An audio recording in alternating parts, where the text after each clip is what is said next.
चलो बेटा, तो पढ़ना लिखना शुरू करते हैं। हम लोग जो है रे ऑप्टिक्स पढ़ रहे थे। रे ऑप्टिक्स में रिफ्लेक्शन ऑफ लाइट, तो रिफ्लेक्शन ऑफ लाइट के आगे पढ़ेंगे, है ना। तो रिफ्लेक्शन ऑफ लाइट देखते हैं। रिफ्लेक्शन ऑफ लाइट में बेटा मैं आपको प्लेन सरफेस से रिफ्लेक्शन की बात कर रहा था, है ना, तो उसके आगे की बात करेंगे। तो इसमें क्या होता है बेटा, अब जैसे मान लीजिए, बहुत आराम से सुनिएगा, अगर मान लीजिए कोई मिरर है, बहुत आराम से सुनिएगा, देखिए। अब जैसे क्या होता है बेटा, एक आदमी है मिरर के सामने, है ना। अब जो बातें बताएंगे बिल्कुल ध्यान से सुनना है, ठीक। तो जैसे ये मिरर है और सामने ये मैन है, ये ऑब्जेक्ट है, और ये जो है इसका इमेज पीछे बनता है। मिरर के आगे जितने दूर पर ऑब्जेक्ट होता है उतना ही दूर पर इमेज बनता है ना बेटा। तो ये ऑब्जेक्ट है, ये इसका इमेज है, मैन है और ये मैन का इमेज है। कभी भी बेटा अगर मिरर मूव करेगा, जैसे मान लीजिए मिरर v वेलोसिटी से मूव कर रहा है ना, मिरर मूव कर रहा है v वेलोसिटी से इधर की साइड, तो ऑब्जेक्ट रेस्ट में है। अगर मिरर मूव करेगा तो इमेज भी मूव करेगा बेटा, है ना। क्योंकि मिरर अगर चलेगा तो ऑब्जेक्ट और मिरर के बीच का डिस्टेंस डिक्रीज होगा, और मिरर और इमेज के बीच का डिस्टेंस बढ़ेगा। तो चूँकि हम जानते हैं जितना आगे ऑब्जेक्ट होता है उतना ही पीछे इमेज होना चाहिए, तो इमेज भी चलेगा। तो इससे पहले वाले में टॉपिक में हमने देखा था कि अगर ऑब्जेक्ट चल रहा है तो इमेज चलेगा, ऑब्जेक्ट जितनी वेलोसिटी से उतनी वेलोसिटी से इमेज। यहाँ बेटा मिरर अब की बार चल रहा है, ठीक है। तो क्या होता है, जैसे कि एग्जांपल लेते हैं, एक एग्जांपल लेते हैं, मान लो 2 मीटर पर सेकंड से चलता है, 1 सेकंड में 2 मीटर चलेगा, ठीक है। समझिएगा ध्यान से, 1 सेकंड में 2 मीटर चलेगा, क्लियर है। तो यहाँ पर बेटा मान लीजिए ये 10 मीटर का डिस्टेंस है, तो इमेज भी मिरर के पीछे किसी इंस्टेंट पे 10 मीटर है, ठीक। अब 1 सेकंड में ये 2 मीटर यहाँ आ जाएगा, इन 1 सेकंड ये मिरर यहाँ आ जाएगा। ये कितना डिस्टेंस चल देगा बेटा 1 सेकंड में? 2 मीटर। अब मिरर यहाँ नहीं बल्कि कहाँ पर है बेटा, यहाँ पर है। तो अब मिरर यहाँ पर है, तो ऑब्जेक्ट और मिरर के बीच का डिस्टेंस कितना होगा जल्दी बताओ। तो 10 में से 2 जाएगा, कितना होगा? 8 होगा ना। और जबकि मिरर यहाँ गया तो मिरर और इमेज के बीच का डिस्टेंस कितना हो जाएगा बेटा? 2 और 10 12। अब सोचो, ऑब्जेक्ट 8 मीटर पे, तो इमेज को भी तो 8 मीटर पे होना पड़ेगा। मतलब सोचो, अब मिरर यहाँ नहीं रहा, अब मिरर यहाँ नहीं रहा, अब मिरर और इमेज के बीच का डिस्टेंस 12 मीटर है। तो और इसको आना है 8 मीटर पे, क्योंकि ऑब्जेक्ट कितने दूर पर है बेटा? 8 मीटर पे है ना, 8 मीटर पे है ना ऑब्जेक्ट। ऑब्जेक्ट कहाँ पर है? मिरर से 8 मीटर, तो मिरर के पीछे 8 मीटर पर होना चाहिए इमेज। इसके लिए 12 में से 8 जाएगा तो 4 मीटर ट्रेवल करेगा। इसका मतलब ये हो बेटा कि मिरर 1 सेकंड में जितना डिस्टेंस चलेगा, इमेज उसका डबल डिस्टेंस चलेगा। वैसे भी अगर अपनी खोपड़ी लगाओ बेटा, तो मिरर के चलने से ऑब्जेक्ट का सेपरेशन कम हो रहा है, उधर सेपरेशन बढ़ रहा है। एक तो कम हो रहा है, इसको भी कंपनसेट करना, उधर बढ़ रहा है, उसको भी कंपनसेट करना है। तो यहाँ पर देखो बेटा, जब ये मिरर यहाँ से 2 मीटर इधर आया तो ये 8 ही मीटर बचा। तो ऑब्जेक्ट और मिरर के बीच का डिस्टेंस 8, तो मिरर के पीछे भी इमेज 8 मीटर होना चाहिए। तो ये 12 मीटर पर था, इसे आना 8 मीटर पर है, तो यानी 4 मीटर ट्रेवल करेगा। तो ये तो एक सिंपल एग्जांपल है। बेसिकली आपको कंसेप्ट क्या याद रखना बेटा, कॉन्सेप्ट आपको सिर्फ ऐसे याद रखना है, बिल्कुल ध्यान से सुनिएगा। कॉन्सेप्ट आपको बहुत सिंपल है बेटा, कि अगर कभी भी मिरर v वेलोसिटी से चलेगा तो इमेज उसी डायरेक्शन में मिरर की स्पीड का डबल स्पीड से चलेगा, 2v स्पीड से, है ना। अगर मिरर इधर जाएगा तो इमेज भी इधर जाएगा। मतलब जैसे मान लीजिए अगर मैन यहाँ पे है, मिरर ये है और इमेज ये है। अगर कभी आपसे बोलेगा कि ये आदमी, ये मिरर इधर जा रहा है, बताइए इमेज किधर जाएगा, तो हम बोलेंगे मिरर किधर जा रहा है, इधर, तो इमेज भी उधर ही जाएगा 2v स्पीड से। मतलब मिरर की वेलोसिटी का डबल वेलोसिटी। बोलो क्लियर हो गया। तो ये हमें याद रखना चाहिए। जैसे एज फॉर एग्जांपल मान लो बेटा, मैंने आपसे कहा कि एक ऑब्जेक्ट है जो 4 मीटर पर सेकेंड से चल रहा है towards the mirror, and mirror is also moving 2 meter per second. तो हमें बताना है find the velocity of image. हमें इमेज की वेलोसिटी बतानी है, फाइंड वेलोसिटी ऑफ इमेज। हमें इमेज की वेलोसिटी बतानी है बच्चों। तो कैसे बताएंगे, है ना बेटा, कैसे बताएंगे वेलोसिटी ऑफ इमेज? तो पहले सुन लो फिर लिख लेना कि पहले तो मिरर को रेस्ट में मानेंगे, पहले मिरर की वेलोसिटी भूल जाएंगे, चलो भाई भूल गया। 4 मीटर पर सेकेंड चल रहा है, तो इधर ये ऑब्जेक्ट 4 से चलता है तो इमेज भी 4 से चलेगा। ठीक है भाई। तो पहले मिरर की वेलोसिटी को हमने कंसीडर करा नहीं, मिरर सोचा रेस्ट में, ऑब्जेक्ट फोर्स है तो इमेज भी फोर्स है ना। अगर ऑब्जेक्ट मिरर की तरफ तो इमेज भी मिरर की तरफ, ठीक। और अब सोचेंगे ऑब्जेक्ट पे कोई वेलोसिटी नहीं, अभी ये वेलोसिटी इधर है, तो मैंने पढ़ा था, अभी पढ़ा हम लोगों ने, मिरर में जितनी वेलोसिटी उतना ही डबल इसमें होगा, और मिरर जिधर जा रहा उधर ही की तरफ होगा, तो 2 का डबल हो गया 4, तो यानी टोटल इमेज में वेलोसिटी कितनी होगी, तो हम बोलेंगे सर 4 और 4 मिलाकर कितना 8, तो इमेज में वेलोसिटी होगी 8 मीटर पर सेकेंड। आई बात समझ में? तो ये बहुत आसान है, प्लीज़ लिखिए जल्दी।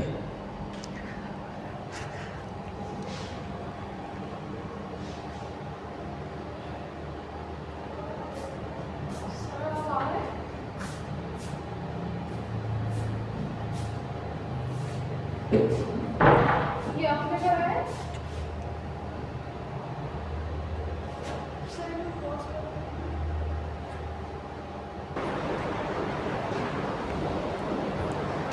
जल्दी जल्दी लिखिए।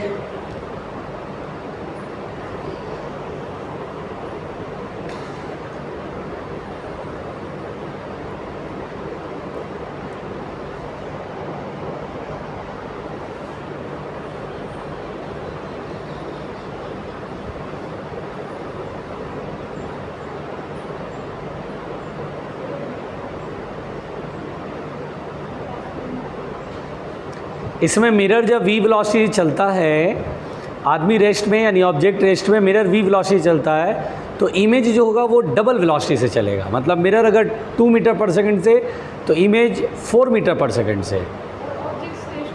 और रुका हुआ, आदमी रुका हुआ है, मिरर केवल चल रहा है, ठीक है। अब जैसे उधर एक एग्जांपल बनाया कि मिरर है, ऑब्जेक्ट है, ऑब्जेक्ट में 4 मीटर पर सेकंड है, मिरर में 2 मीटर पर सेकंड है, तो find the velocity of image. तो ऑब्जेक्ट 4 से चल रहा है तो इमेज भी 4 से चलेगा, ऑब्जेक्ट राइट में जा रहा है तो इमेज लेफ्ट में चलेगा, क्योंकि मिरर की तरफ चलना उसे। और मिरर के चलने से, मिरर जिधर चलता है इमेज भी उधर ही चलता है, मिरर चल रहा है टुवर्ड्स स्लेट, तो इमेज में वेलोसिटी भी लेफ्ट की तरफ होगी। और मिरर का डबल, 2 का डबल 4, तो 4 और 4 मिलाकर 8 मीटर पर सेकेंड।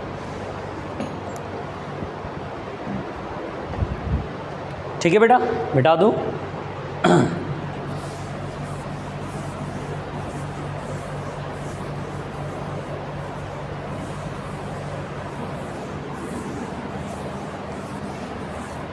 अब देखिए दरअसल होता क्या है बेटा, यहाँ पर deviation produced by mirror, deviation produced by mirror, deviation produced by mirror, mirror के द्वारा डेविएशन कितना प्रोड्यूस होगा। तो वेरी सिंपल, देखिए डेविएशन प्रोड्यूस्ड बाय मिरर, तो बहुत ही आसान है बेटा। जैसे मान लीजिए प्लेन मिरर है, और मान लीजिए ये लाइट ऐसे आ रही है ना बेटा, ये नॉर्मल के साथ थीटा एंगल पे है, तो लाइट के चलने की डायरेक्शन ये है, और लाइट के चलने की डायरेक्शन तो ये है, लेकिन मिरर से गिरने के बाद ये इधर की तरफ रिफ्लेक्ट होकर के इधर जा रहा है बेटा। तो क्या होता है कि लाइट के चलने की डायरेक्शन ये है, और आफ्टर रिफ्लेक्शन लाइट इधर जा रहा है, तो this is the angle of deviation. यानी कोई चीज़ इधर जा रही थी, मिरर नहीं होता तो इधर ही चली जाती, लेकिन मिरर की वजह से ये इतना मुड़ करके इधर जा रही है, तो दिस इज़ द डेविएशन। अगर मुझे डेल निकालने को कहेगा, इट्स अ वेरी सिंपल, ये पूरा 180 होता है, 180 में से थीटा और थीटा यानी 2 थीटा घटा देंगे, तो we have the deviation that is 180 minus 2 theta, या पाई माइनस 2 थीटा भी लिख सकते हैं, तो पाई माइनस 2 थीटा, तो दिस इज़ द डेविएशन। यहाँ पर बेटा अगर मान लीजिए लेट अस सपोज 2 मिरर का कॉम्बिनेशन हो, जैसे सपोज दैट 2 मिरर हो, मान लीजिए ये मिरर M1 है और ये मिरर M2 है, लेट अस सपोज, और मान लीजिए दोनों के बीच का एंगल है थीटा। अब हमसे कहेगा here theta is the angle between the 2 mirrors, यहाँ पर theta is the angle of incidence, here theta is the angle of incidence, यहाँ थीटा दोनों मिरर के बीच का एंगल है। अब लाइट ऐसे आया, मान लीजिए पहले मिरर पर गिरा, तो M1 मिरर पर गिरा, यहाँ पर बेटा नॉर्मल ये होगा, नॉर्मल जो कि मिरर के ठीक परपेंडिकुलर, और ये यहाँ से इधर रिफ्लेक्ट होकर इधर जाएगा, और फिर यहाँ पर ये नॉर्मल इधर होगा और ये रिफ्लेक्ट होकर इधर गया। तो अगर मुझसे कहेगा what is the total deviation in the light रे, यानी दोनों मिरर से रिफ्लेक्शन के बाद टोटल डेविएशन कितना होगा, तो अपन बोलेंगे सर देखिए सबसे पहले इस मिरर को देखिए, लाइट के चलने की डायरेक्शन ये है और लाइट इधर जा रही है, तो दिस इज़ द डेविएशन, यानी मिरर से पहले मिरर से ये डेविएशन इधर की तरफ हो बेटा, एंटी क्लॉकवाइज डायरेक्शन में। अगर मैंने कहा कि ये θ1 है, एंगल ऑफ इंसिडेंस θ1 है, तो ये भी θ1 होगा, तो ये del1 हम जानते हैं, del1 की वैल्यू होगा पाई माइनस 2θ1। 180 को पाई लिखते हैं रेडियन में, ठीक है। अब यहाँ पर पहले मिरर से डेविएशन एंटी क्लॉकवाइज, मतलब कोई चीज़ इधर जा रही थी तो जाते जाते इधर मुड़ गए, है ना, तो ये मतलब हुआ कि पहले मिरर से डेविएशन ये। चलो भाई डेविएशन हो गया था, अब लाइट इधर जा रही है, अब इस मिरर पर आके गिरी, तो ये डेविएशन दूसरे मिरर के द्वारा हुआ, यानी लाइट रे इधर जा रही थी, अब इस मिरर से टकराने के बाद इधर मुड़ गई, तो फिर डेविएशन यहाँ पर हुआ। ये दोनों ही डेविएशन एंटी क्लॉकवाइज है, ये एंटी क्लॉकवाइज, ये भी एंटी क्लॉकवाइज, यानी ऐसा लगता है जैसे मैं इधर जा रहा था, 15 डिग्री किसी ने मोड़ दिया इधर, अब 60 डिग्री इधर मोड़ दिया, तो यानी दोनों ही डेविएशन एक ही तरफ हुए, तो टोटल डेविएशन ऐड करेंगे। पहले del2 लिख देता हूँ, तो del2 मान लीजिए एंगल ऑफ इंसिडेंस θ2 है, तो ये हो जाएगा पाई माइनस 2θ2। अब यहाँ पर अगर मुझे टोटल डेविएशन निकालना है तो मैं यहाँ पर टोटल डेविएशन del बराबर लिखूँगा del1 प्लस del2। अब यहाँ पर बेटा del1, तो del1 की वैल्यू है pi minus 2θ1 plus pi minus 2θ2। यहाँ पर ध्यान दीजिएगा, तो यहाँ पर पाई प्लस पाई 2 पाई और 2 कॉमन लेकर के θ1 प्लस θ2। और अब बेटा ज़रा ध्यान दीजिए पहले, अच्छा θ1 क्या है, ये angle of incidence, angle of reflection भी वही, ये एंगल कितना होगा, ये नॉर्मल है, ये पूरा 90 डिग्री है मिरर के साथ, तो ये 90 माइनस θ1। उसी तरह ये θ2 है, तो ये एंगल होगा 90 माइनस θ2। अगर आप बेटा ध्यान दीजिए, ये एंगल θ1, तो ये theta angle of reflection equal होता है, और ये 90 डिग्री पूरा नॉर्मल क्या होता है, मिरर के साथ 90 डिग्री का एंगल है, ये θ1 तो ये 90 माइनस θ1, और ये θ2 है तो ये 90 माइनस, क्योंकि नॉर्मल पूरा 90 डिग्री, तो 90 माइनस θ2। अगर आप देखें तो ये ट्रायंगल जो दिख रहा है बेटा, जो मेरी उंगलियाँ चल रही जिस ट्रायंगल पे, उस ट्रायंगल को देखो तो इसमें 3 एंगल है, 1 2 3, तीनों एंगल का सम इज 180। पहला एंगल है 90 माइनस θ1, दूसरा एंगल है थीटा, और थर्ड एंगल है 90 माइनस θ2। तो अगर आप देखो तो आप देख पा रहे हैं 90 minus θ1 plus theta plus 90 minus θ2, ये 180 के इक्वल होगा कि नहीं होगा, जल्दी बताओ।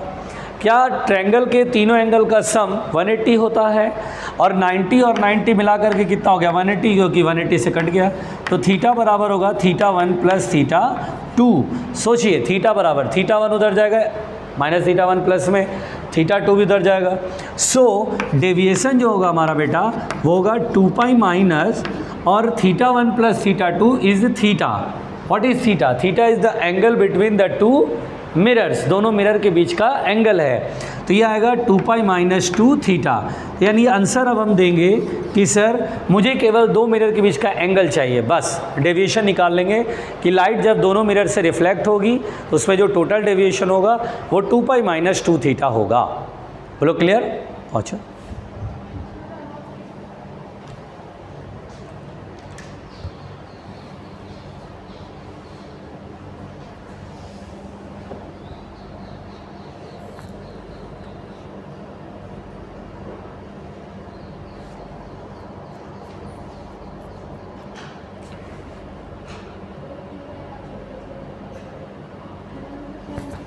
क्या हो गया? फैन शायद बंद इसलिए किया गया होगा कि एसी चल रहा है, अब पंखा बहुत दूर, बहुत सारा पूरा कमरा चल रहा है, इसीलिए पंखा बंद कर दिया होगा। आजकल बिजली बचाओ बिजली बनाओ का अभियान चल रहा है।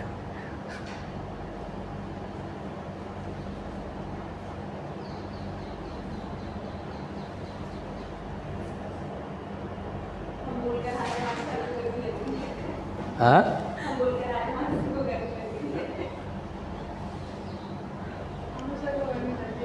और मेरे को बदनाम मत कर देना, पता चला।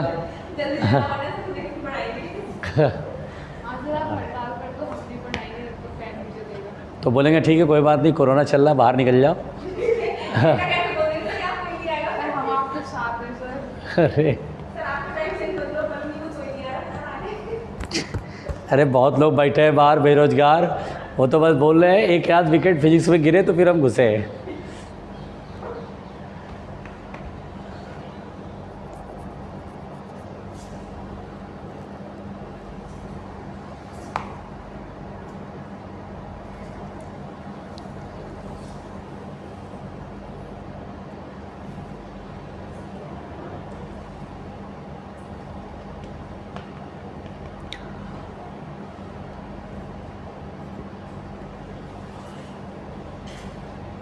थोड़ा जल्दी जल्दी हाथ चलाएं कृपया।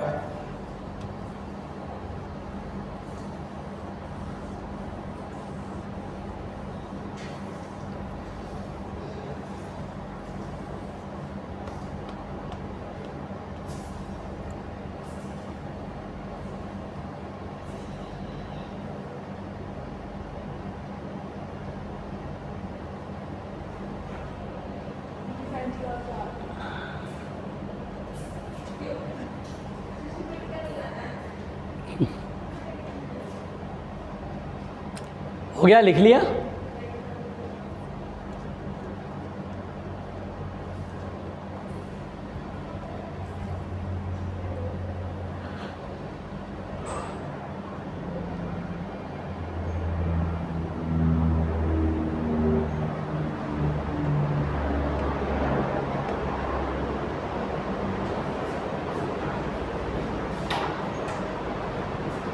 हो गया।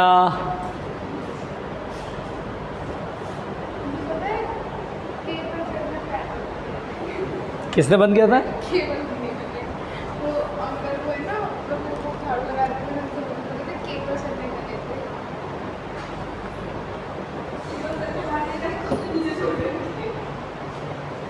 सृष्टि, अब तो तुम्हें नाम पता चल गया। तुम केबल पे सुपारी लगा दो, केबल का सुपारी दे दो। सृष्टि को वो पहचान नहीं पा रहा है। सृष्टि कौन? अरे हैं? सर पढ़े थे एसी नहीं चलाते क्लास में, ये कहते हैं एक लड़की पढ़ रही है तो मैं एसी क्यों चलाऊं, तो मेरी गलती है, एक लड़की क्लास में पढ़ रही है, ये बोलते हैं कि एक लड़की से भी सीखी है क्लास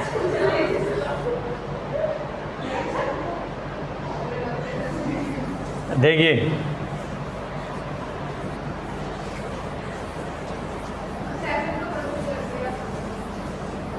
क्या बंद कर दिया? अरे 7 होता था पहले शाम को, हाँ। नहीं जाते थे पढ़ने, वो बंद कर दिया। बंद कर दिया, बंद में बैठो, वरना मच्छर काटते हैं, एसी चलाते नहीं है।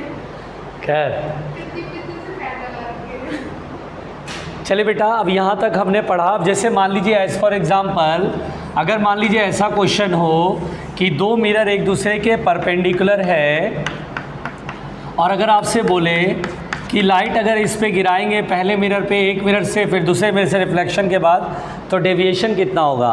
तो अगर दो मिरर परपेंडिकुलर है, फॉर्मूला हमने पढ़ा 2 पाई माइनस 2 थीटा।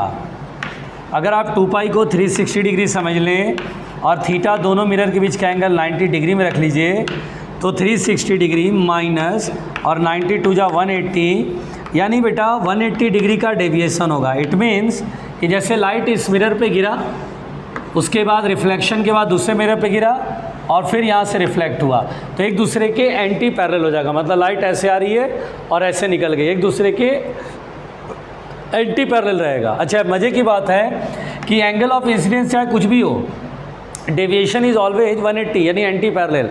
अब जैसे आपको बेवकूफ़ बनाने के लिए बोलेगा, अच्छा यार वो लाइट ना मैंने पहले मिरर पे ना 30 डिग्री के एंगल पे, अब लाइट ऐसे गिरा, बोला कोई बात नहीं, लाइट ऐसे गिराया तो ऐसे ही जाएगी, हमेशा एंटी पैरेलल होगी, एंगल ऑफ इंसिडेंस पर डिपेंड नहीं करेगा। जब भी दोनों मिरर से रिफ्लेक्शन होगा तो लाइट एंटी पैरेलल हो जाएगी। जब भी मिरर परपेंडिकुलर हो तो एंटी पैरेलल है तो है, एंगल ऑफ इंसिडेंस कुछ भी हो।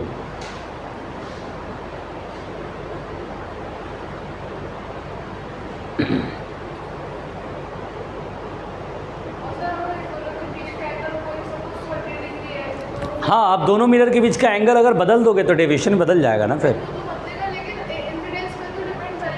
नहीं, एंगल ऑफ इंसिडेंस आप 30 के बजाय 45 पे करें, कोई फ़र्क नहीं पड़ेगा। दो मिरर के इसमें डेविएशन एंगल ऑफ इंसिडेंस पर डिपेंड नहीं करता है।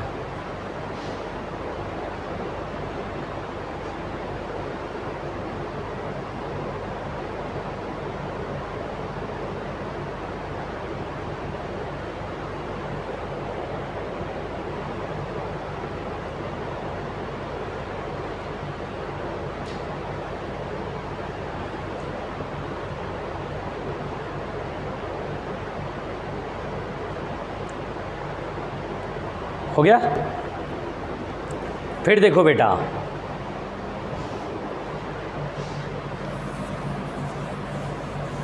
देखिए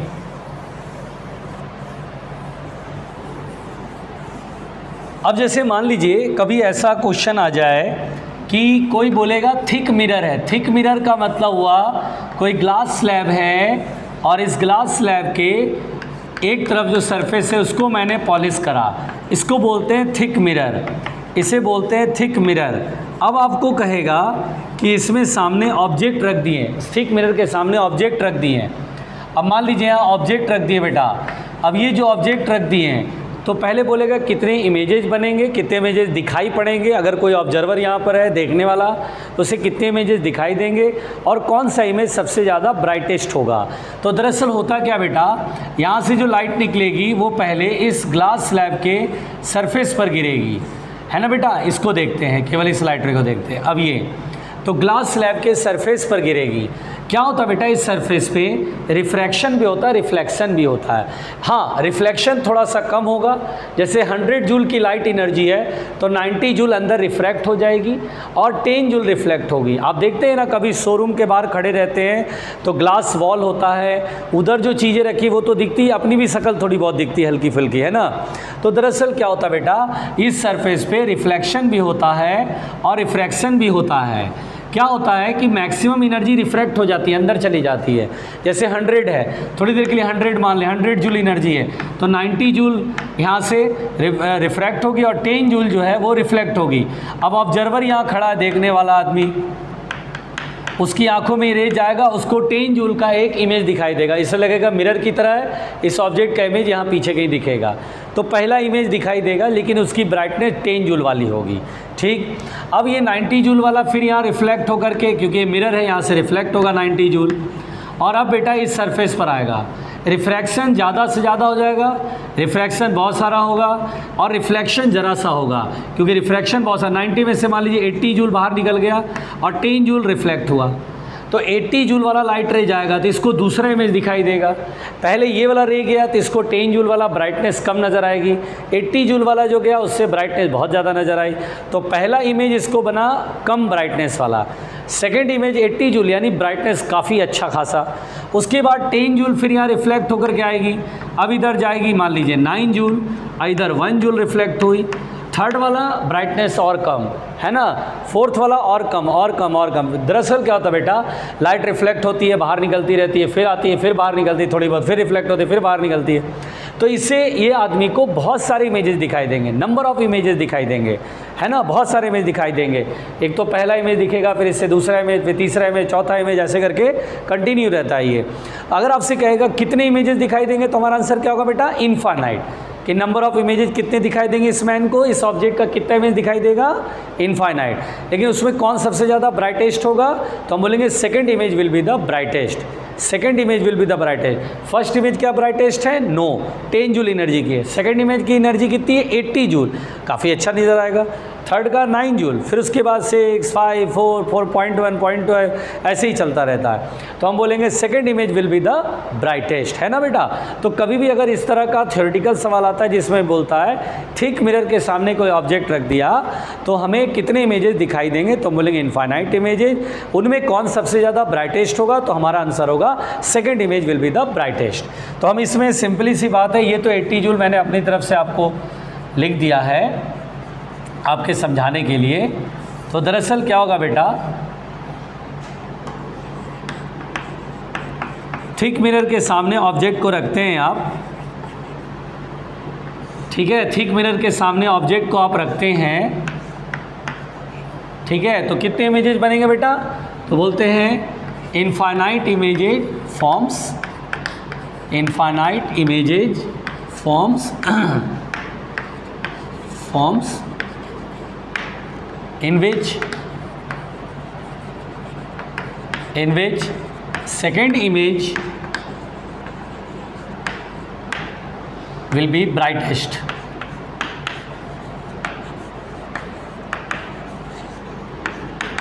सबसे ज़्यादा ब्राइटेस्ट सेकेंड इमेज होता है। क्लियर हुआ, लिखो।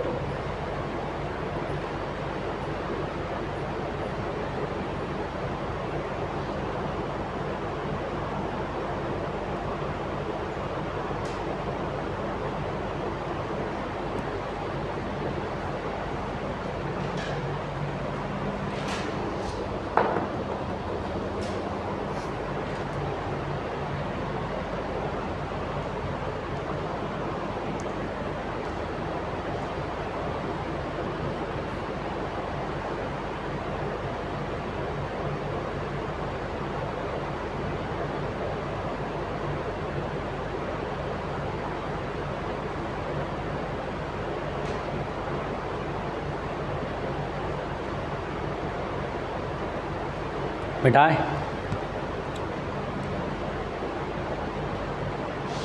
ठीक, अच्छा अब सुनिए बेटा, ध्यान से मेरी बात समझिए।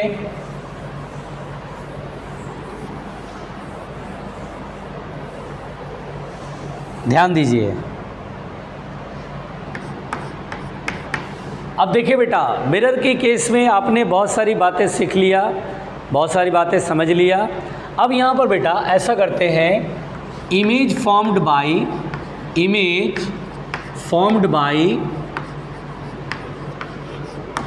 By two parallel plane mirrors.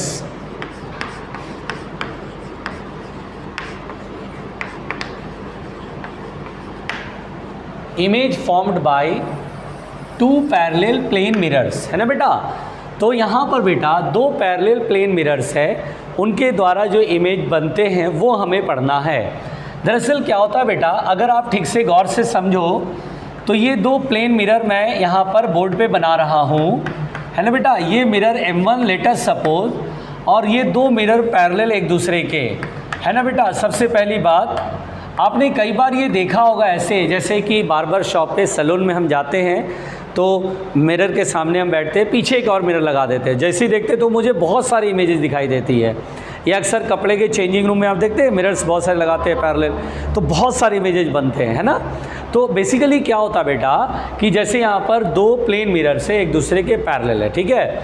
अब यहाँ पर क्या होता है, ये जैसे मान लीजिए आपने ऑब्जेक्ट को रखा, तो अगर मेरे से सवाल ये पूछा जाए कि अगर मैं इस मिरर M1 में देखूं कि इस ऑब्जेक्ट के कितने इमेजेज बनेंगे, तो हमारा आंसर होगा, अगर मैं M1 में देखूं तो मेरा आंसर होगा कि इनफाइनाइट इमेजेस दिखाई दे रहे हैं। अगर ये ऑब्जेक्ट है, अब मैं M2 मिरर में देखूं तो मुझे इस मिरर के अंदर बहुत सारे इनफाइनाइट इमेजेज इस ऑब्जेक्ट के दिखाई देते हैं। तो सवाल उठता है, सर पहले तो इनफाइनाइट इमेजेज बनता क्यों है, मतलब क्यों दिखता है इनफाइनाइट इमेजेज। तो बेसिकली होता है क्या बेटा कि लाइट, जैसे एक लाइट आपने पहले इस पे गिराया M1 पे, तो क्या होता है बेटा, M1 पे लाइट गिरी और रिफ्लेक्ट हुई। अब जैसे रिफ्लेक्ट हुई, बनाना नहीं इसको, रिफ्लेक्ट होती है बेटा, तो इसका इमेज पीछे की ओर बन जाता है। चलो भाई इमेज बन गया। फिर लाइट इस पर भी गिरेगी, डायरेक्ट लाइट गिरेगी, चलो भाई डायरेक्ट लाइट गिरी, और ये ऐसे करके ऐसे, और यहाँ इमेज बन गया I1, ठीक है। चलिए अब क्या होता है बेटा, जब ये लाइट आती है तो अब ये M2 पे गिरती है, यानी M1 पर जो पहली बार लाइट गिरी वो फिर M2 पे गिरती है। जैसे रिफ्लेक्ट हुआ तो इमेज बनाती है, फिर ये इस पे गिरी फिर इमेज बनाती है, फिर ये गिरी फिर इमेज बनाती है। तो क्या होता है कि लाइट जो ऑब्जेक्ट से निकल रही होती है उसका मिरर पे मल्टीपल रिफ्लेक्शंस होता है, हर रिफ्लेक्शन पे इमेज बनता जाता है, हर रिफ्लेक्शन पे इमेज बनता है। तो मल्टीपल रिफ्लेक्शंस होते हैं जिस वजह से यहाँ इनफाइनाइट इमेजेज बनते हैं। क्लियर हुआ। तो अगर आपसे कोई बोले कि दो प्लेन मिरर के बीच में पैरेलल प्लेन मिरर्स हैं, बीच में ऑब्जेक्ट रख दें तो कितने इमेजेज उसके बनेंगे किसी एक मिरर में, तो बोलेंगे इनफाइनाइट इमेज। आप M1 में देखो इनफाइनाइट इमेज, M2 में देखो इनफाइनाइट इमेजेज, ठीक है। तो number of images forms here will be the infinite. Clear हो गया। अब सवाल यहाँ पर किस तरह का पूछा जाता है ये सुनिए, पहले रुकिएगा ध्यान से, आराम से। अब यहाँ पर बेटा सवाल ये पूछा जाता है, अब जैसे मैंने आपसे कहा बेटा कि ये M1 मिरर है, ये M2 मिरर है, और बीच में ऑब्जेक्ट है, ठीक है। कितने इमेजेज बनेंगे, इनफाइनाइट। क्यों बनेंगे, मल्टीपल रिफ्लेक्शंस की वजह से, मल्टीपल रिफ्लेक्शंस की वजह से इनफाइनाइट इमेजेज। M1 में देखेंगे तो इनफाइनाइट इमेजेज, M2 में देखेंगे तो इनफाइनाइट इमेजेज, ठीक है भाई, सही है। अब क्या पूछा जाता है बेटा, जैसे मान लीजिए एज फॉर एग्जांपल इनके बीच का डिस्टेंस 10 सेंटीमीटर है, पहले आराम से एग्जांपल समझिए, और मैंने कहा ये डिस्टेंस है 4 सेंटीमीटर M1 से। तो बताइए इसमें जो इमेज बनेगा वो कहाँ कहाँ बनेगा, इसमें जो इमेज बनेगा वो कहाँ कहाँ बनेगा। तो हम बोलेंगे देखो सर, पहले सिंपली ये ऑब्जेक्ट है 4 सेंटीमीटर दूर है, तो इमेज 4 सेंटीमीटर पीछे बनेगा, M1 से पीछे 4 सेंटीमीटर पर, ठीक है। ये ऑब्जेक्ट है, ये 6 सेंटीमीटर होगा ना, 10 में से 4 जाएगा तो 6 सेंटीमीटर, इधर बनेगा इमेज 6 सेंटीमीटर। चलो सर ये ठीक है, ये बन गया, एक इमेज इसमें बनाया, एक इमेज इसमें बनाया। अब ऑब्जेक्ट को भूल जाओ, ऑब्जेक्ट का कोई काम नहीं है, अब तुम्हें ऑब्जेक्ट को भूल जाना चाहिए। ऑब्जेक्ट से पहली बार लाइट जो रिफ्लेक्ट हुई उससे इमेज यहाँ बना, ऑब्जेक्ट से लाइट जो यहाँ रिफ्लेक्ट हुई उससे इमेज यहाँ बना। अब ऑब्जेक्ट को भूल जाना, अब ऑब्जेक्ट को मत देखना, क्वेश्चन बनाने का तरीका बता रहा हूँ बेटा। अब इस ऑब्जेक्ट को भूल जाना, बोलना क्या ऑब्जेक्ट है, भूल गए हम, ये 4 6 सब भूल गए, ख़त्म। अब बीच का लाइन ख़त्म कर दीजिए। अब क्या करिए, इसमें जो इमेज है और इसमें एक एक बन गया, अब इनको क्रॉस कराइए। M1 के लिए ये ऑब्जेक्ट, M2 के लिए ये ऑब्जेक्ट, ठीक है। अब M1 के लिए ये ऑब्जेक्ट कितना दूर आगे है, 10 और 6 16, भाई 10 और 6 16 6 सेंटीमीटर है बेटा ये, तो 6 + 10, M1 के लिए ये ऑब्जेक्ट, M2 के लिए ऑब्जेक्ट है तो इमेज बनाइए। M1 के लिए ऑब्जेक्ट है 10 + 6 16, I2 16 सेंटीमीटर पीछे यहाँ इमेज बनेगा, M1 से 16 सेंटीमीटर। अब इसके लिए ऑब्जेक्ट ये है 4 और 10 14, स्मॉल I2 14 सेंटीमीटर, 2 बन गए। जो बनते जा रहे हैं, अब इन दोनों को भूल जाइए, अब इन दोनों को देखिए, ये दोनों को देखिए, फिर क्रॉस कराइए ऐसे। इसके लिए ये ऑब्जेक्ट, इसके लिए ये ऑब्जेक्ट। बताइए M2 के लिए ऑब्जेक्ट कौन है, I2। अब इसको भूल जाइए, इसको भूलिए, इनका काम हो गया, जिनका काम हो गया उनको भूलते जाइए। I2 के लिए ऑब्जेक्ट, M2 के लिए I2 ऑब्जेक्ट है 16 और 10 26, 10 + 16 26 सेंटीमीटर पीछे, I3 26। इसके लिए ये ऑब्जेक्ट है ना, फर्स्ट का हो गया, अब सेकंड की बात कर रहा हूँ मैं। इसका इमेज यहाँ बना दिया, अब इसका इमेज है ना बेटा, है ना। तो इसके लिए ऑब्जेक्ट का काम ये करेगा, 10 और 14 कितना हो गया 24, तो 24 M1 के पीछे 24 सेंटीमीटर पे। अब देखिए 3 3 बन गए, 24 सेंटीमीटर।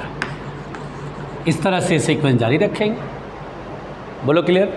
तो पहली बात तो कितने इमेजेस बनेंगे, हाँ, इनफाइनाइट इमेजेस फॉर्म्स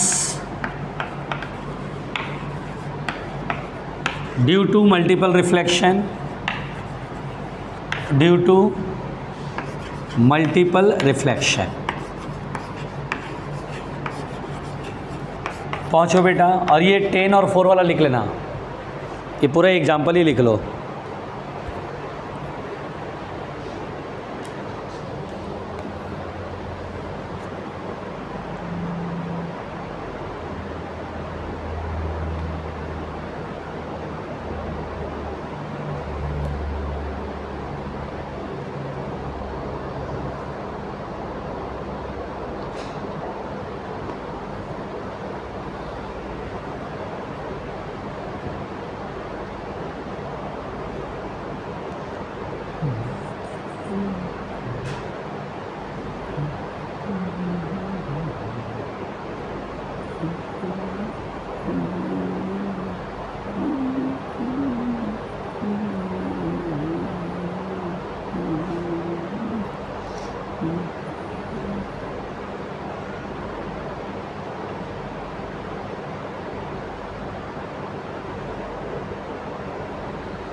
इनफाइनाइट का स्पेलिंग गलत लिख दिया है, इनफाइनाइट लिख देना।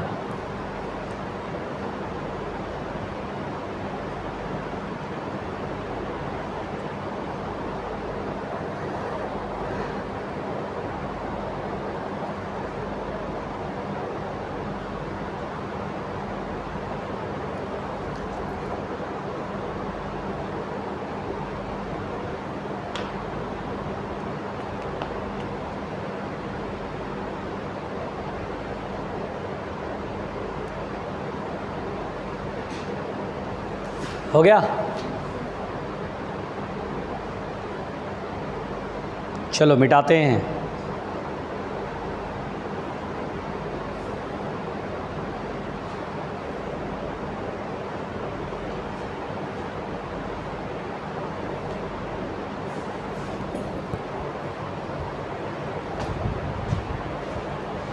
देखिए अब बेटा ये तो हमने समझ लिया, ठीक है। चलो भाई बिल्कुल आराम से समझते चलना। अब यहाँ पर बेटा हेडलाइन है image formed by 2 inclined plane mirrors. अब यहाँ पर सुनिए बेटा, पहले मेरी बात को समझिए ध्यान से। मान लीजिए बेटा दो मिरर इंक्लाइंड है, आराम से सुनिएगा। जैसे मैंने कहा दो मिरर है, एक मिरर ये और दूसरा मिरर ये, और ये किसी एंगल पर है, पैरेलल नहीं अब की बार। पहले तो पैरेलल था, कितने इमेजेस बनेंगे ये हमने पढ़ लिया। अब यहाँ दो मिरर है M1 और M2 और किसी एंगल पर इंक्लाइंड है थीटा, और यहाँ मैंने ऑब्जेक्ट रख दिया M1 M2 के बीच में जो स्पेस है यहाँ ऑब्जेक्ट रख दिया। देखिए ऑब्जेक्ट हम दो तरीके से रख सकते हैं, या तो सिमेट्रिक या एसिमेट्रिक। सिमेट्रिक का मतलब हुआ एंगल बाइसेक्टर वाली लाइन पर, जैसे दोनों के बीच का एंगल है उसके बिल्कुल एंगल जो आधा आधा बांटने वाली लाइन है उस लाइन पे रख दिया, मतलब जितनी डिस्टेंस इधर से उतना ही डिस्टेंस इधर से। इसको बोलते हैं सिमेट्रिकली। सिमेट्रिकली मतलब इस मिरर से जितनी दूरी पर है इस मिरर से भी उतनी ही दूरी पर है, डिस्टेंस सेम है, तो इस केस में बोलते हैं सिमेट्रिकली। अगर आपने ऑब्जेक्ट यहाँ ना रख करके, यानी वो लाइन जो एंगल को दो इक्वल पार्ट में डिवाइड करे, बाइसेक्टर जिसको बोलते हैं, ये लाइन एंगल बाइसेक्टर है, एंगल को आधा आधा डिवाइड कर रहा है। अब इस लाइन पे ना रख करके मैं यहाँ रख दूँ तो मैं इसे बोलूँगा सर आपने इसे एसिमेट्रिकली रखा। एसिमेट्रिकली मतलब किसी एक मिरर के ज़्यादा करीब रख दिया, इस मिरर से दूर हो गया, इस मिरर के करीब हो गया। तो ऑब्जेक्ट में सिमेट्रिकली भी रख सकता हूँ, एसिमेट्रिकली भी रख सकता हूँ, ठीक है। अब देखिए बेटा मुझसे पूछा जाएगा कितने इमेजेस बनेंगे भाई, हाउ मेनी इमेजेस फॉर्म्स। तो क्या होता है अलग अलग एंगल के लिए अलग अलग इमेजेस दिखाई देते हैं, अलग अलग एंगल के लिए अलग अलग इमेजेस दिखाई देंगे। कभी 3 दिखाई देगा, कभी 5 दिखाई देगा, कभी 6 दिखाई देगा, कभी 7 दिखाई देगा। 30 डिग्री पे कुछ और, 90 डिग्री पे कुछ और, 65 डिग्री पे होगा, 45 पर कुछ और, 120 पे कुछ और, 135 पे कुछ और। तो यहाँ पर बेटा अलग अलग इमेजेस बनते हैं। तो हम लोग को एक टेबल याद करना पड़ता है, वो टेबल से हम जल्दी से आंसर पे पहुँच जाते हैं। टेबल ये बेटा बिल्कुल ध्यान से सुनिएगा। अब वो टेबल क्या है पहले ध्यान से समझिए। कभी भी ऐसा न्यूमेरिकल आता बहुत आराम से बनाइएगा।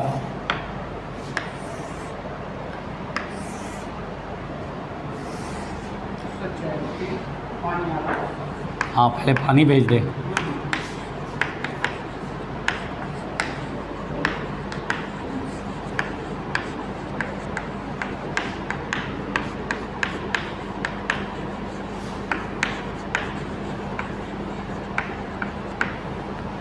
देखिए ये जो टेबल है, इस टेबल में देखिए सबसे पहले लिखा है 360/θ, यानी जो भी एंगल है 360 उस एंगल का डिवाइड कर दीजिए, ठीक है।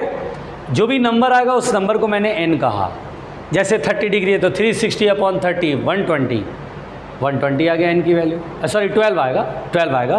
360/30 है तो 0 0 कट जाएगा, 12 आएगा, है ना। या 90 डिग्री है तो 360/90 कितना होता है 4, तो n की वैल्यू 4 आएगा, है ना। जो भी एंगल है 360 उस एंगल का डिवाइड करना है, जो मिलेगा उसे n मानना है, ठीक है। पोजीशन ऑफ ऑब्जेक्ट और फिर यहाँ नंबर ऑफ इमेजेज।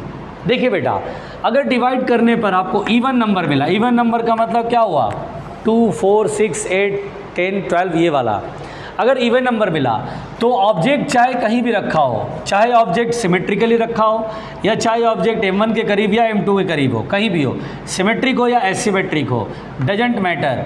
उस केस में बेटा नंबर ऑफ इमेजेस जो होगा वो n-1 देंगे, n-1 देंगे, n-1। जैसे मान लीजिए 90 डिग्री है दोनों मिरर के बीच का एंगल, तो 360/90 कितना होगा 4, 360/90 कितना होगा 4, और 4 में से 1 घटाएंगे तो कितना होगा 3, नंबर ऑफ इमेजेस 3 होंगे। छोड़ दीजिए, नहीं आया, ठीक। अब जैसे मान लीजिए ऑड नंबर आया 1 3 5 7 वाला, तो यहाँ पर बोलते हैं कि अगर सिमेट्रिक रखा हुआ है, अगर ऑब्जेक्ट सिमेट्रिक है तब तो नंबर ऑफ इमेजेस n-1 मतलब जो भी नंबर है उसमें 1 घटा देंगे। अगर एसिमेट्रिक है, एसिमेट्रिक का मतलब होता है किसी एक मिरर के करीब, है ना बेटा। ये एंगल बाइसेक्टर लाइन पे नहीं, कहीं यहाँ हो सकता है, यहाँ हो सकता है, उस केस में 1 नहीं घटाएंगे। यानी इवन तो चाहे कहीं भी रखा हो n-1, और ऑड में अगर सिमेट्रिक है तो n-1 करना है, एसिमेट्रिक है तो n करेंगे। अच्छा जरूरी नहीं कि डिवाइड करने पे कोई कट ही जाए, फ्रैक्शन में भी आ सकता है, डेसिमल में भी आ सकता है। तो मान लीजिए फ्रैक्शन आया है ना बेटा, फ्रैक्शन आया तो कहीं भी ऑब्जेक्ट हो, ऑब्जेक्ट कहीं भी हो, यहाँ पर लिखेंगे integral part of N. Integral part of N का मतलब क्या होता है भाई? जैसे मैं बोलूँ 360 में एंगल का डिवाइड करा और मेरे पास आया 6.3, तो 6 को हम बोलते हैं इंटीग्रल पार्ट, 6 बोलते हैं इंटीग्रल पार्ट। डेसिमल 3 उसका पार्ट हुआ, है ना? तो 6 इज़ द इंटीग्रल पार्ट। तो हम आंसर देंगे नंबर ऑफ इंटीग्रल, मतलब इंटीग्रल पार्ट कितना है 6, तो number of images will be 6। अब आया 5.9, तो बोलेंगे सर ये इंटीग्रल पार्ट है, यही नंबर ऑफ इमेजेज होगा 5। आई बात समझ में? पहुँचो, पहले पहुँचो, अभी बातें और हैं इसमें।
हो गया?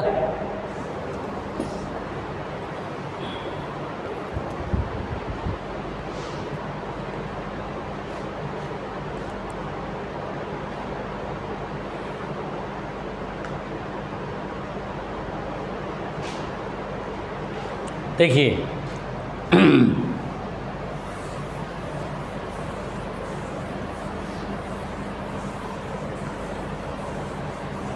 अब जैसे देखिए बेटा, मैं पहले आपको कुछ चीज़ें और क्लियर करता हूँ इसमें, सुनिए।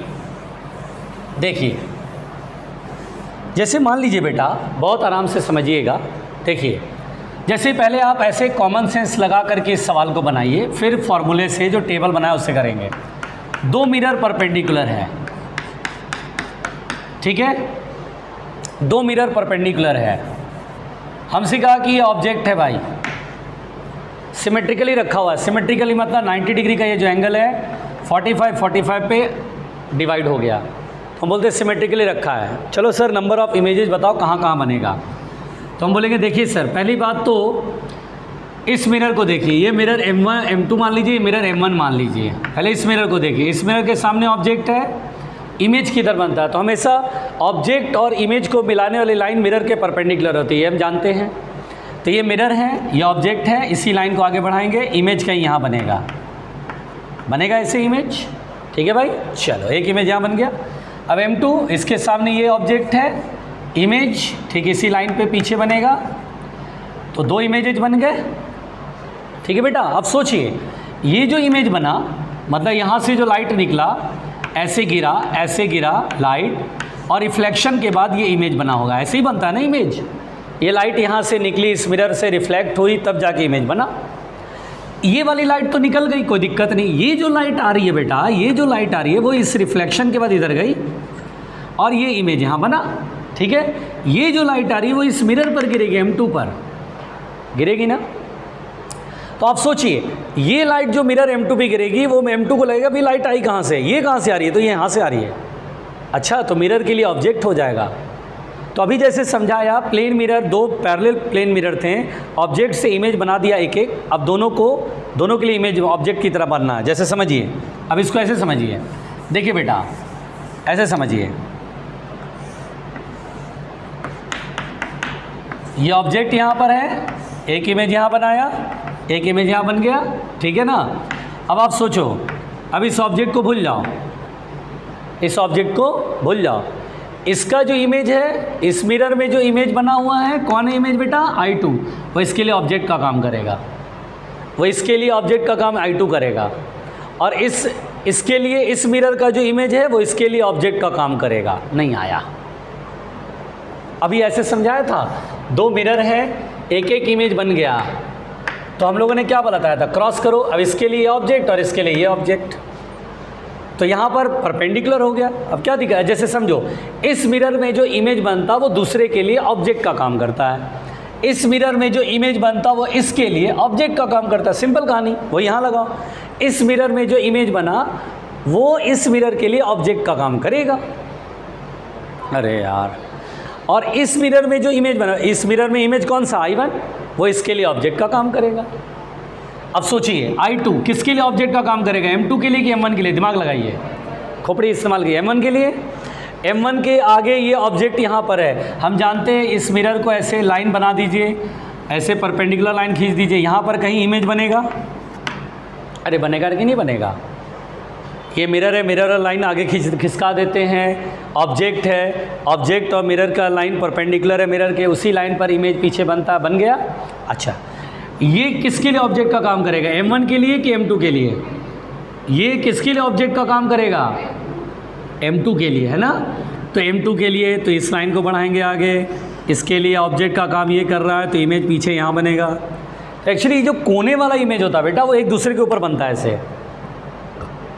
जैसे एक सृष्टि यहाँ खड़ी है, तो सृष्टि का एक इमेज सृष्टि यहाँ बनी, फिर एक सृष्टि यहाँ बनी, यहाँ दो सृष्टि बनी, लेकिन दोनों सृष्टि एक दूसरे के ऊपर ओवरलैप कर गई, तो हमें दिखने में लगेगा एक सृष्टि है, लेकिन एक्चुअली में कितनी है? वहाँ पर दो सृष्टि है, लेकिन चूँकि ओवरलैप कर गई तो मुझे एक ही सृष्टि दिखाई देगी। नहीं आया? अब तो आ गया। सृष्टि को अपना नाम से बिल्कुल क्या आ गया। मेरे एग्जाम्पल बड़ा सही लिया आपने। बैल देखो इधर, तो यहाँ पर बेटा एक मिनट, इस देखिए, वैसे भी अगर आप थोड़ा ऐसे समझिए, लाइट यहाँ से निकलेगी, ये लाइट रिफ्लेक्ट होकर इधर जाएगी, तो ये जो रिफ्लेक्टेड लाइट इस पर गिरेगी, लाइट जो इससे आएगी, रिफ्लेक्टेड लाइट इस पर गिरेगी, तो ये मिरर बोलेगा अब ये लाइट कहाँ से आई? ये लाइट दरअसल यहाँ से आ रही है। तो मिरर के लिए ये ऑब्जेक्ट का काम करेगा, उसका इमेज पीछे बनाएगा। फिर बेटा ऐसे सोचिए कि ये जो लाइट ऐसे गिरी, इधर वाली लाइट तो गिरी तो निकल गई, वो तो कोई मतलब ही नहीं है। ये जो लाइट आएगी वो फिर इस पर गिरेगी, तो ये मिरर M1 बोलेगा अभी ये लाइट कहाँ से आई है? तो I2 से आई है। तो मिरर M2 के लिए ऑब्जेक्ट का काम करेगा, उसका इमेज पीछे बनाएगा। समझ गए? अब एक बात बताओ, इतना टाइम तो होता नहीं है, इतना कौन करेगा एग्जाम में? अब अगर मुझे कहेगा नंबर ऑफ इमेजेस बताने के लिए, तो 3 दिख रहा है मुझे। कितने इमेजेस दिख रहे हैं बेटा? 1 2 3। अब मैं टेबल से बनाऊंगा, डायरेक्ट बनाऊंगा, जल्दी से बना दूंगा। कैसे? मैं बोलूँगा सर कितने एंगल है सर? दोनों मेरे के बीच का एंगल 90। चलो सर 360 में 90 का डिवाइड लगाओ, कितना आएगा? 4 इवन है या ऑड है? इवन नंबर होता है। तो चाहे ऑब्जेक्ट एंगल बाई सेक्टर यानी सिमेट्रिक हो या चाहे किसी के करीब हो, नंबर ऑफ इमेजेस क्या बोलेंगे? नंबर ऑफ इमेजेस बोलेंगे 4 - 1 दैट इज़ 3। हम बोले सर नंबर ऑफ इमेजेस 3 हो। आई बात समझ में? सिंपल कहानी।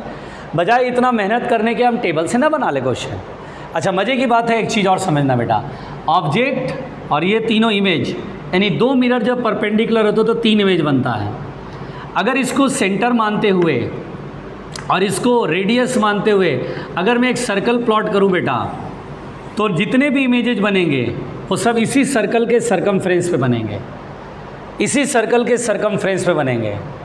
ये कॉन्सेप्ट होता है, ये थ्योरेटिकल सवाल भी पूछा जाता बेटा कि कभी भी 2 मिरर होता बेटा, ये सेंटर है बेटा और ऑब्जेक्ट यहाँ पर है, तो ये जहाँ पर दोनों मिरर कट कर रहे हैं, इंटरसेक्ट कर रहे हैं, जुड़ रहे हैं यहाँ पर, उसको सेंटर मान लीजिए और यहाँ से ऑब्जेक्ट के डिस्टेंस को रेडियस मान लीजिए और एक सर्कल प्लॉट कर लीजिए,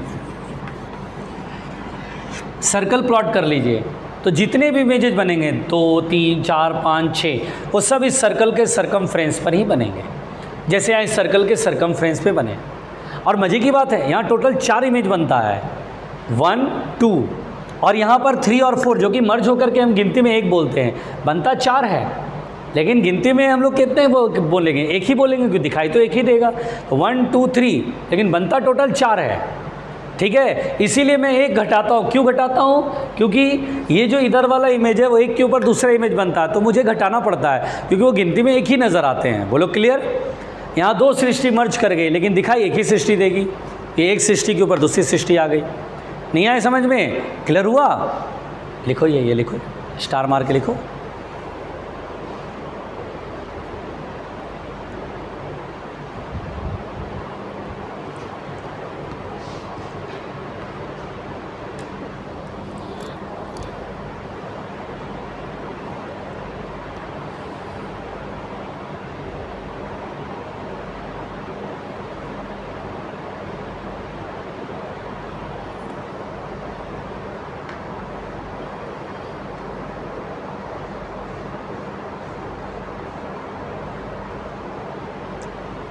हो गया बेटा?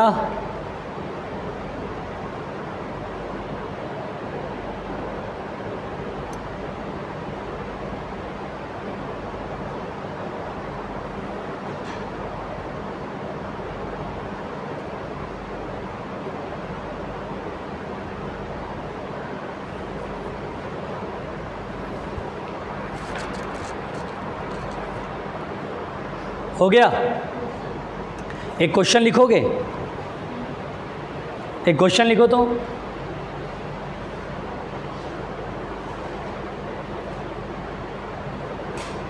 देखिए, two plane mirrors are inclined at an angle of 120 degree, then find the number of images. अगर कुछ नहीं बोलेगा तो सिमेट्रिक मान के चलना, ऑब्जेक्ट सिमेट्रिकली रखा हुआ है। जल्दी बनाओ।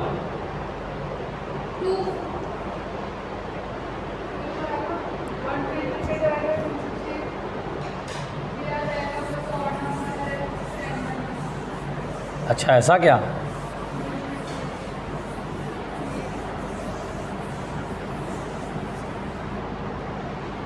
तो आंसर आएगा 2, क्योंकि जितना एंगल है उसको 360 में उस एंगल का डिवाइड दो। कितना एंगल है? 120। तो कितना आएगा बेटा? 3।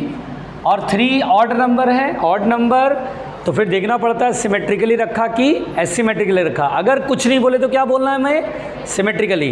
तो नंबर ऑफ इमेजेस क्या बोलेंगे? जब भी सिमेट्रिकली रखा है तो फिर घटाएंगे 3 - 1 2, तो नंबर ऑफ इमेजेस 2। आसान था। अच्छा, फिर एक थ्योरेटिकल सवाल सुनो, एक कमरा है, ठीक है बेटा, एक कमरा है, सुनना ध्यान से। थ्योरेटिकल सवाल सुनो, एक कमरा है, ठीक है। अच्छा भाई चलो, इस कमरे का जो 3 एडजेसेंट वॉल है, 3 एडजेसेंट वॉल, जैसे ये वॉल, ये छत और सामने वाली दीवार, ठीक है, तीनों प्लेन मिरर से बना दिए, प्लेन मिरर लगा दिए यहाँ पर। समझ रहे हो कैसे कैसे है? देखिए, ये ऐसे, ये दीवार प्लेन मिरर, ऊपर की छत प्लेन मिरर और इधर वाली दीवार भी प्लेन मिरर।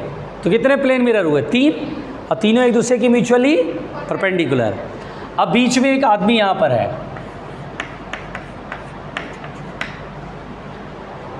कितने इमेजेस टोटल बनेंगे? इस मैन के कितने टोटल इमेजेस बनेंगे?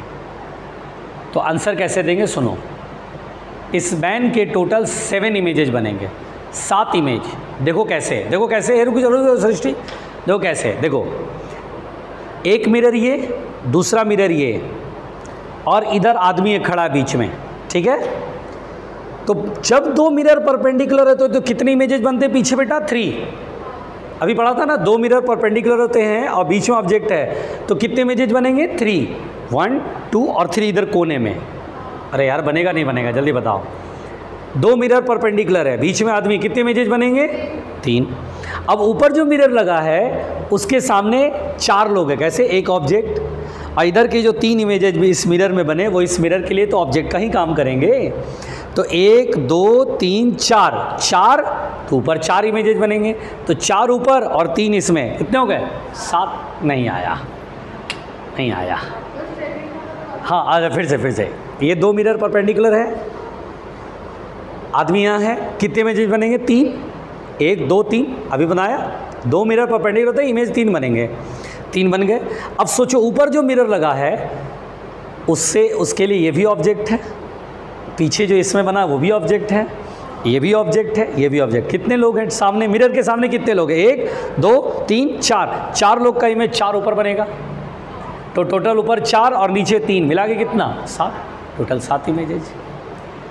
नहीं आया? अच्छा एक बात बताओ, ये थ्योरेटिकल क्वेश्चन समझ में आया? कितने इमेजेज बनेंगे टोटल यहाँ पर?